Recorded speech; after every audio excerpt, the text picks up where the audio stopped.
বিসমিল্লাহির রহমানির রহিম মান ইয়া'মাল সুআন ইউজযা বিহি সাদাকাল্লাহ আমানতু বিল্লাহ।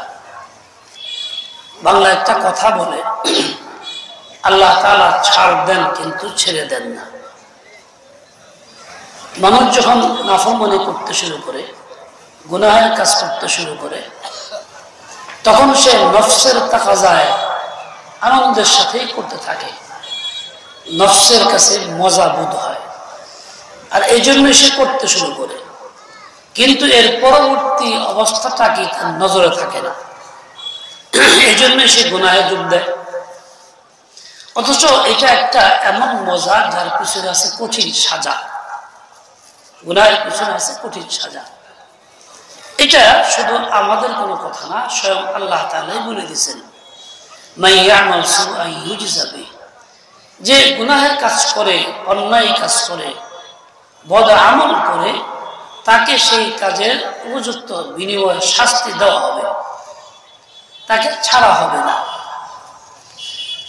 আমরা যদি দুনিয়াতে আল্লাহ পাকের তৈরি শান্তির আশা করি, আর ওই শান্তির আশা করে গুনাহ করতে থাকি, তো আল্লাহ তাআলা এই গুনাহের শাস্তি যখন দিবেন, ওই শাস্তি আমার শান্তিকে হরণ করবে, কেড়ে নিয়ে যাবে।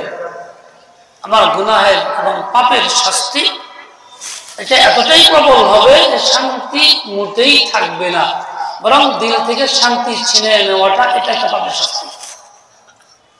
দিলে যে শান্তি থাকে না, অশান্তি আসে, এটা পাপের একটা শাস্তি। দেখেন, ছোট্টখাট্ট বিষয় থেকে আমরা চিন্তা করতে পারি কি পরিমাণ শাস্তি হয়, কিন্তু তখন বুঝি না, বুঝিতে পড়ে। কয়েকদিন আগে এক মা আর মেয়ে আমার কাছে আসছে। মেয়েটা দুনিয়ার প্রতিষ্ঠানে পড়াশোনা করতেছে, প্রচলিত প্রতিষ্ঠানে, মানে উচ্চ ডিগ্রি নিয়ে নিয়েছে, কিন্তু বিয়ে শাদী হয় না। আগে বিয়ে শাদী হয়েছে, আসছে, তখন দেয় নাই, এখন আসেও না, আসলেও চলে যায়। তো আমার কাছে এসে দোয়া চাইতেছে, বিভিন্ন কথা বলতেছে। তাহলে বিয়ে হবে কেমনে? যখন সময় ছিল দেও নাই, যখন চাহিদা ছিল দেও নাই। তোমরা দুনিয়ার লাইনে বেপর্দা কইরা উচ্চ শিক্ষায় শিক্ষিত করার চেষ্টা করছো, যেখানে আল্লাহ পাকের নাফরমানি আছে, যেখানে বেপরদিগি আছে, যে এই বিদ্যাটা তোমার এই কাজের জন্য না, কাজেই এই শাস্তি তোমার হবেই। এখন কেন হলো না আগে? আসছে তখন পছন্দ হয় নাই, মনের মতো হয় নাই।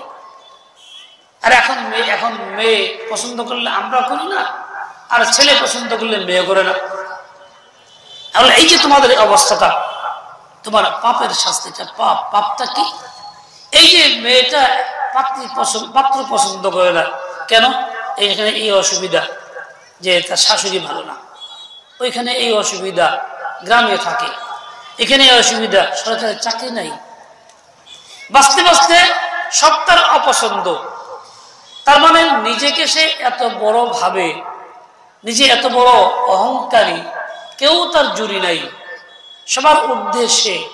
মূলত ভিতরে এই রূপটা কাজ করে, এই অহংকার একটা রূপ যা সে বুঝে না। আর এই রূপ অন্তর আত্মার রূপ, যেটা নাফরমানি। আর এত বড় নাফরমানি যে এর শাস্তি আল্লাহ তাআলা দিবেনই। ইবলিস লানাতুল্লাহ আলাইহি কিভাবে সে বঞ্চিত হয়েছে, কি অপরাধ তার ছিল? সে তো অনেক ইবাদত করছে, অনেক বেশি পরিমাণে। মানুষজন বলে এমন কোন জায়গা নেই যেখানে সেজদা দেয় না। যাই হোক, অনেক আধিক্য বোঝায় এই কথা বইলা। কিন্তু এই লোকটা বিপদগামী হইল, লাআনাতে উপযুক্ত হইল কি জন্য? উনি অহংকার একটা রোগ ছিল, সেজন্য আল্লাহর হুকুমকে প্রাধান্য দেয় নাই, আল্লাহর হুকুমকে সামনে রাখে নাই, হুকুম মানার চেষ্টা করে নাই, উল্টা নিজের প্রতি নজর দিছে এবং নিজেকে শ্রেষ্ঠ মনে করছে, প্রকাশ করছে। ক্বালা আনা খায়রুম মিনহু খালাকতানি মিন নার ওয়া খালাকতাহু মিন তিন। তাকে তুচ্ছ করছে, আদমকে। আল্লাহর হুকুম মাইনা তাকে সাজদা করে নাই, সম্মান প্রদর্শন করে নাই, উল্টা আরো যুক্তি দেখাইছে। ফল কি হয়েছে? ফল এই হয়েছে, আল্লাহ তাআলা তাকে দরবার থেকে বিতাড়িত করছেন। ক্বালা ফাখরুজ মিনহা ফাইন্নাকা রাজিম। এই লোকটা এই অহংকারের শাস্তি পেয়ে গেছে। এমন কেমন পাইছে? আজীবন পর্যন্ত সে রহমত থেকে বঞ্চিত। সারা জীবন মানুষ মুমিনরা সব তার লানত দেয়, আউযু বিল্লাহি মিনাশ শাইতানির রাজিম পড়ে। কোরআনে পাকে দেওয়া আছে, ওয়া ইন্না আলাইকা লানাতি ইলা ইয়াউমিদ্দিন। এই যে মেয়েটার বিয়ে হইল না, বাছাই করে এটা ভালো না, ওইটা ভালো না, ওইটা ভালো না, খালি আমিই ভালো, সব খারাপ, এই যে অহংকার রূপটা তার মধ্যে আছে, এর জন্য তার শাস্তি এখন আর কেউ নিচ্ছে না, কারো পছন্দ হয় না, আসলেও চলে যায়, তার পাপের শাস্তি, নতুন কিছু না। এমন না যে মুখে বন্ধ করে দিয়েছে, অমুকের কারণে বিয়ে হচ্ছে না, যা শয়তানে ধোকা দেয়, মুখে বন্ধ রাখছে, প্রতিবেশী ভালো না, আত্মীয় স্বজন দুশ্মনী করে, অমুক করে তুমুক করে, অমুক আত্মীয় আছে খুব তাবিজ তোমার করে, এই ধরনের আজে বাজে কথার মন্তব্য শুরু করে দেয়। আসলে ওই সব কিছুই না, হইলো তোমার নিজের বদ আমলের পরিণতিটা। এরকম বান্দা যে কোনো প্রকারের কোনো গুনাহ করবে, গুনার শাস্তি আল্লাহ তাআলা দুনিয়াতে দিবেনি, সে হয়তো বুঝতে পারতেছে না। মান ইয়ামাল সুআন ইউজজা বিহি। ও ভাই, কোরআন পাকের আয়াতের ছোট্ট অংশটুকু সামনে রাখি। আমি যে পাপ করতেছি, কত বড় সাহস আমার, হিম্মতটা কত বড়, মওলা পাকের নাফরমানি করতেছি, মওলার সঙ্গে টক্কর দিতেছি। মনে করেন বেপর্দা চলা হারাম, কবিরা গুনাহ। আমি পুরুষ হয়ে বেপর্দা চলি, আমার অধীনস্থ নারী হয়ে বেপর্দা চলে, এতে আমার কাছে কষ্ট লাগে না, তাদের কাছে কষ্ট লাগে না, খারাপ লাগে না। বেপর্দা চলতেছি মানে কি, আমি যেন আল্লাহর সঙ্গে পাল্লা ধরছি, যে আল্লাহ তোমার সাথে পাল্লা, পর্দা করতে গেছো, আমি তো করলাম না, তুমি কি করতে পারলাম আমারে, আমি যেন চ্যালেঞ্জ করে চলতেছি। কাজেই এই চ্যালেঞ্জের শাস্তি তো পাইতেই হবে। হাদিসে পাকে আসছে, কুল্লু উম্মতি মুআফান ইল্লাল মুজাহিরিন। উম্মতের গুনাহ খাতা মাফ তো করা হবে, যারা প্রকাশ্যে গুনাহ করবে আর গুনাহটা প্রকাশ করে বেড়াবে, প্রকাশ্যে করবে প্রকাশ করে বেড়াবে, বলে এইরকম লোকের গুনাহ খাতা মাফ থাকে। বেপরদার গুনাহটা এমন যে প্রকাশ্যেই করা হয়, প্রকাশ্যেই করা হয়। দাড়ি কাটার গুনাহটা এমন প্রকাশ্যেই করা হয়, প্রকাশ্যেই করা হয় না, শুধু প্রকাশও করা হয়, 24 ঘন্টা তার দ্বারা এটা প্রকাশ হয়ে যাচ্ছে। এরকম বহু গুনাহ আছে যেগুলি প্রকাশ্যেই করা হয়, কোন রকম মনের ভিতরে ভয়ভীতিও আসে না, সংকীর্ণতাও আসে না, কোন রকম চিন্তাও আসে না, ভেতরে করে ফেলতেছে। এই যে ফটো তোলার গুনাহ কি পরিমাণে হইতেছে, এই যে মোবাইলের নেটে তামসা দেখার গুনাহ কি পরিমাণে হইতেছে, হাতে হাতে মোবাইল ফোন, ইমান আমল করছে খুন, দেখতে দেখতে মোবাইল ফোন, নেক আমলে ধরছে ঘুম। আগে হাত মোবাইল ছিল না, আল্লাহ আল্লাহ করতো, জিকির করতো, তেলাওয়াত করতো, সবসময় জিকির করে ঘুমাইতো, ঘুমের থেকে ওইটা নামাজ পড়ে জিকির আজকার করতো। এখন ঘুমের থেকে ওইটাই মোবাইল, সহ মোবাইল। কাজে হাতে হাতে মোবাইল ফোন, ইমান আমল করছে খুন। এই মোবাইলের দ্বারা কি হয়েছে, মন বিপদগামী হয়েছে। কেউ হিজবুত তাওহীদ হয়, কেউ কাদেরী হয়, কেউ অন্য কোনো বাতিল এবং গুমরাহ ফিরকার সাথে সম্পৃক্ত হয়ে যায় মোবাইলের কারণেই। তো এটা মানুষকে কল্যাণ পথ দেখায় নাই, অকল্যাণের পথ দেখাইছে। যারা এতে যোগ দিছে তারা খুব ভালো নেই। এরকম ভাবে দেখতে দেখতে মোবাইল ফোন নেক আমলে ধরছে ঘুম। এখন আর জিকির নাই, এখন আর তেলাওয়াত নাই, এখন আর চোখের পানি নাই। যে ব্যথাটা আগে ছিল সেই ব্যথা এখন আর নাই। আগে আল্লাহর বান্দারা চুপচাপ বসতো, দোয়া করতো, কান্নাকাটি করতো। এক মুরব্বী মারা গেছে, আমার একদিন বলতেছে সম্পর্কে ভাগনা লাগিয়ে, আমি মামু আমরা একটা কথা কই, বলে কি, বলে আল্লাহ যে দোয়া কবুল করে এটা আমি বুঝছি, এটা আগে খেলবে এখন বুঝছি। বলে কেমনে বুঝলেন? আমার খুব শখ ছিল একটা জুব্বা বানানোর, একটা পাগড়ি কিনার, কিন্তু টাকা পয়সা হাতে হয় না। মানে এমনি টাকা হয়, খরচ করি, ছেলের ভালো ইনকাম সেও দেয় না। অনেক দিন 3 বছর গেল, মনের ভিতরে খেলে এই তামান্না নিয়ে ঘুরলাম।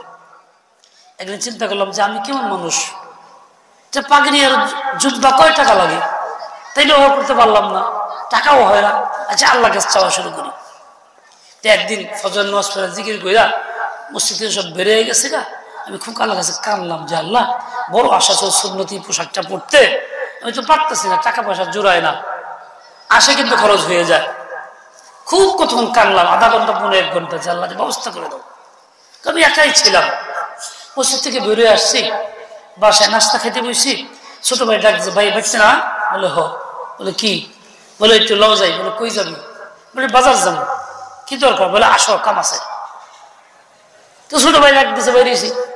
কি হয়েছে? গলাও যাই দরকার আছে।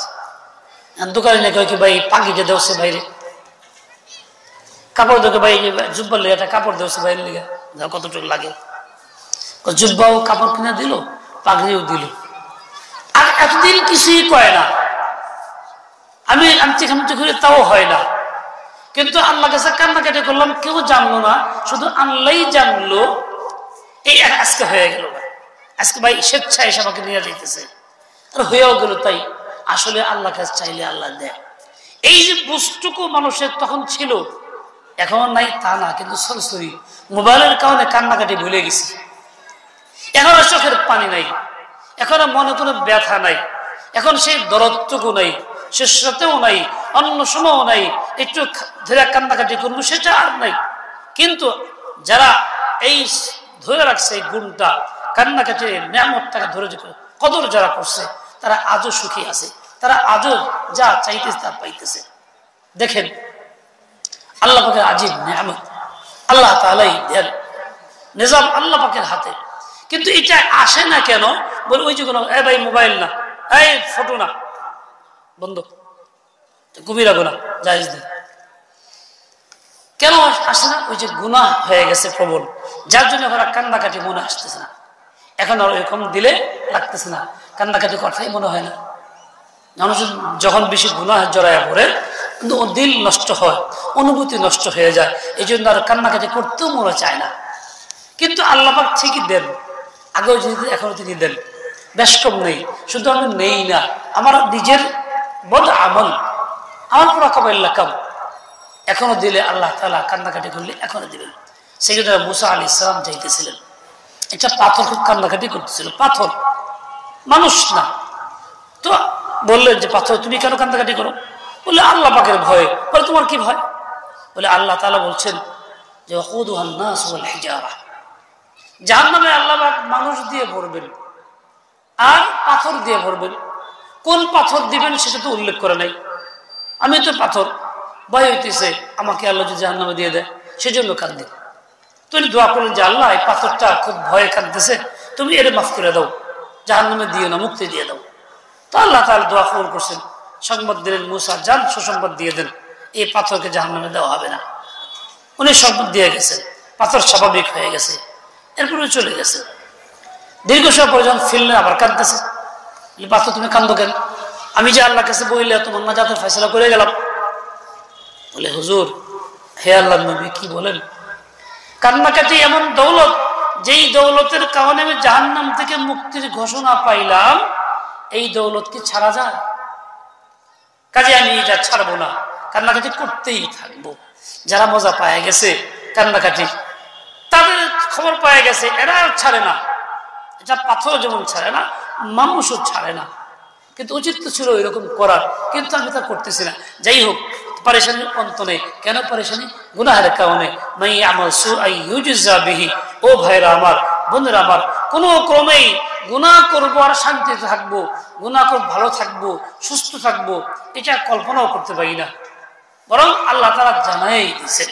কাজে আমি যদি বাঁচতে চাই, শান্তি সুখ পাইতে চাই, একটাই পথ, যে মালিক শান্তি বানাইছেন ওই মালিককে রাজি কইরা শান্তি হাসিল করা, মালিককে নারাজ করা শান্তি আনার চেষ্টা না করা।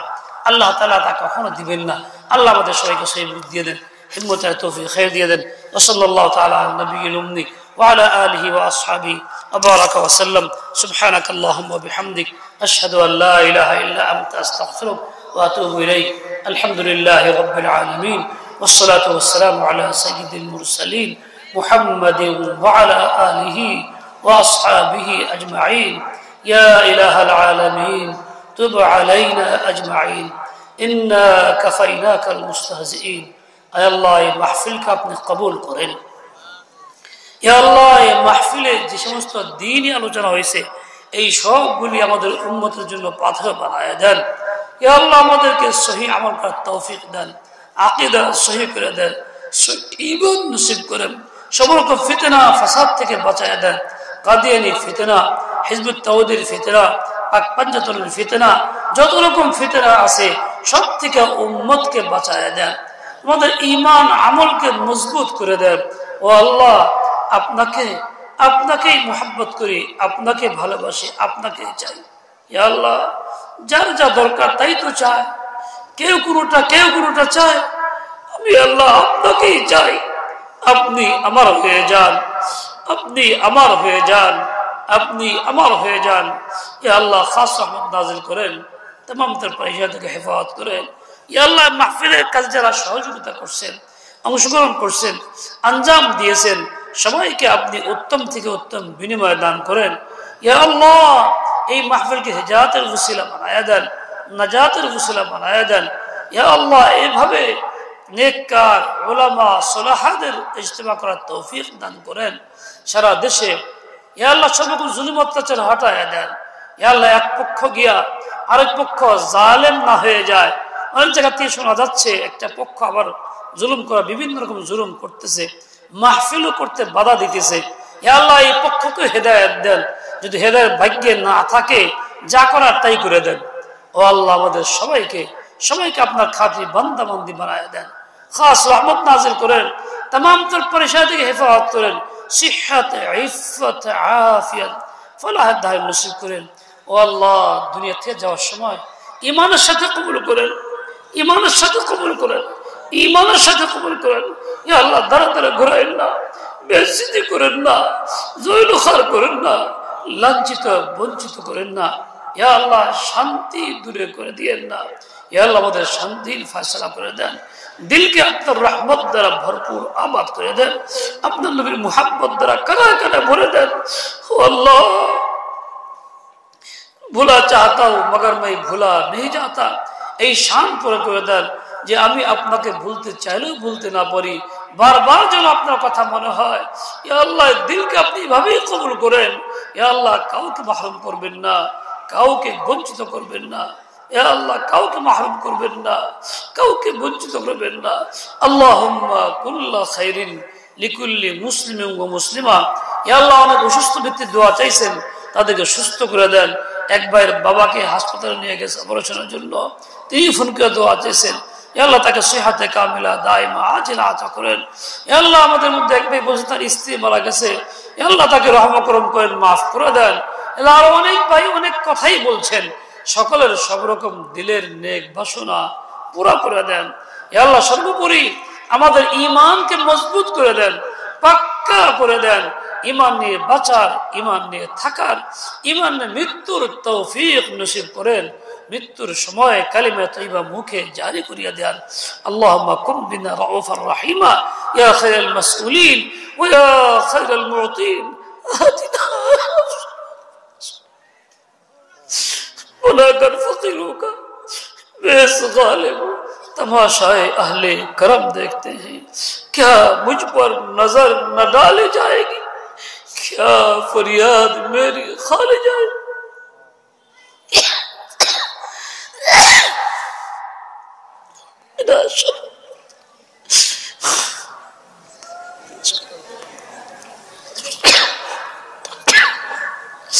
اللهم اجرنا من خزي الدنيا وعذاب الآخرة. رب تقبل توبتي واغسل حوبتي واجب دعوتي وثبت حجتي وسدد لساني واهد قلبي واسلل سخيمة صدري برحمتك يا أرحم الراحمين. وصلى الله عليه. السلام عليكم ورحمة الله.